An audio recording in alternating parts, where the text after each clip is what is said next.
فسبح بحمد ربك وكن من الساجدين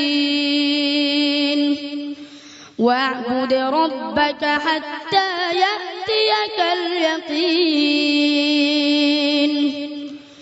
ومن آناء الليل فسبح وأطراف النهار لعلك ترضى فسبح باسم ربك العظيم بسم الله الرحمن الرحيم سبح لله ما في السماوات والأرض فسبح باسم ربك العظيم بسم الله الرحمن الرحيم سأل سائل بعذاب واقع فسبح بحمد ربك واستغفره إنه كان توابا মাশাআল্লাহ হায়াকাল্লাহ সাদাকাল্লাহুল আযীম। আলহামদুলিল্লাহ শুনলেন আমাদের বন্ধু নাজমুস সাকিবের অত্যন্ত চমৎকার কোরআনে কারীমের তিলাওয়াত। আমরা চলে যাচ্ছি আমাদের সম্মানিত বিচারকদের কাছে, তার ব্যাপারে কথা শুনবো ইনশাআল্লাহ। প্রথমেই আসছি আমাদের ওস্তাদ হাফেজ আব্দুল হক।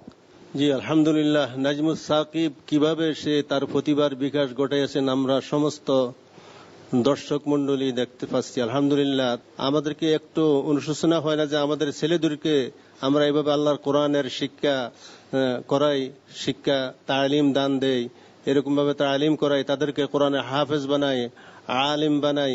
আল্লাহ তাআলা আমাদের সবাইকে যেন কবুল ও মঞ্জুর করেন। আমিন। অনেক ধন্যবাদ।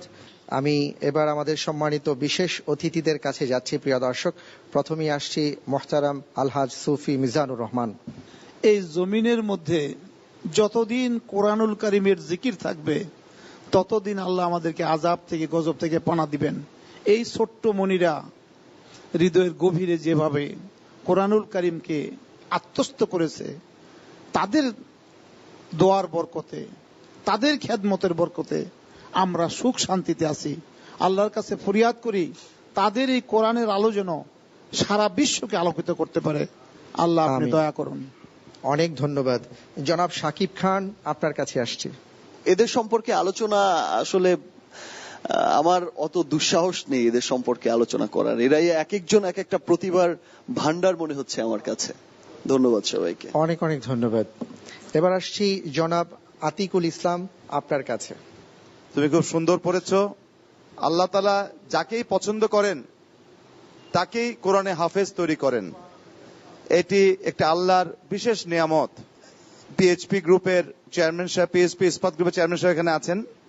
আমার একটি ক্ষুদ্র একটি অংশ, যে প্রথম, ফার্স্ট, সেকেন্ড, থার্ড যাদেরকে দেওয়া হয়েছে, তার সাথে আজকে আরো দুজন যেখানে আছে, ও দুজনকে 50 এবং 50,000 টাকা আমি ঘোষণা দিলাম।